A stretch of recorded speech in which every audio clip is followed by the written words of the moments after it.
Hey there, and welcome back to this First Steps video series. I'm Peter, the pastor of the River Christian Church in Auckland, New Zealand, and we've created this series of videos to help people who are taking their first steps in the Christian faith, to give some pointers and helpful tips to understand what it means to be a Christian and how to grow as a Christian.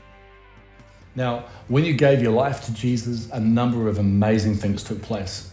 One of them was that you became born again and God gave you a whole brand new life.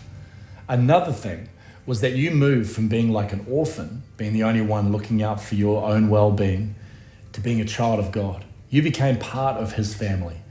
And that doesn't just mean that you now have God as your Father, it also means that you have every other Christian on the face of the earth like brothers and sisters, all 2 billion of them. Right from the beginning of His ministry, Jesus demonstrated the importance of His people being together. He started His ministry with 12 people who He called disciples. And not only did Jesus teach them and model the Christian faith for them, but they learned alongside one another and got to grow in their faith together. The majority of the books of the Bible weren't written to individual people, but rather to groups of believers who gathered together. And the word that we use for that today is the church. Sometimes when we say church, we can think of an old wooden or stone building with a steeple and a cross. But actually, when the Bible talks about the church, it's not talking about a building. It's talking about people. Every Sunday across the world, believers gather to worship God, hear from His word, pray, and be together as a family. And there's a reason that happens on a Sunday too, which we'll get to in a later video. And I want to encourage you that along with finding a mentor to help you in your Christian walk, one of the best ways that you can grow as a Christian is to make being at Sunday church an absolute priority for your life. There's lots of good reasons for getting together regularly with other Christians too. Jesus made a few promises about Christians meeting together. He said that when 2 or more of us get together, He'll be there. I mean, we can certainly experience His presence anywhere at any time, but there's something even more powerful when we meet together with other Christians to do it. Jesus also said that if 2 or more of us pray and agree on something, that it will be done for us.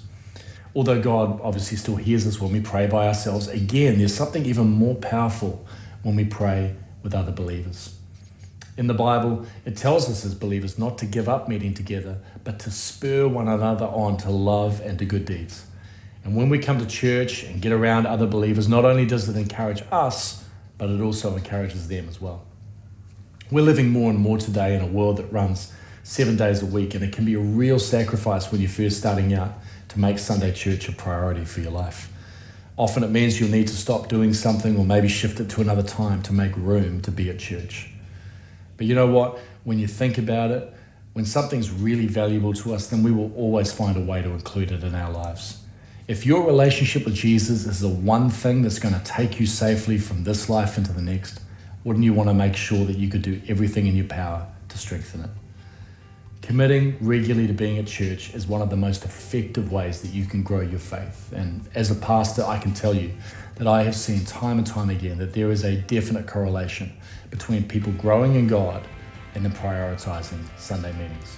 So don't do the Christian journey alone. Join the family and let's together see God move in our lives and through our lives to touch this world for Him. Thanks for joining me today. Let's see you in the next one.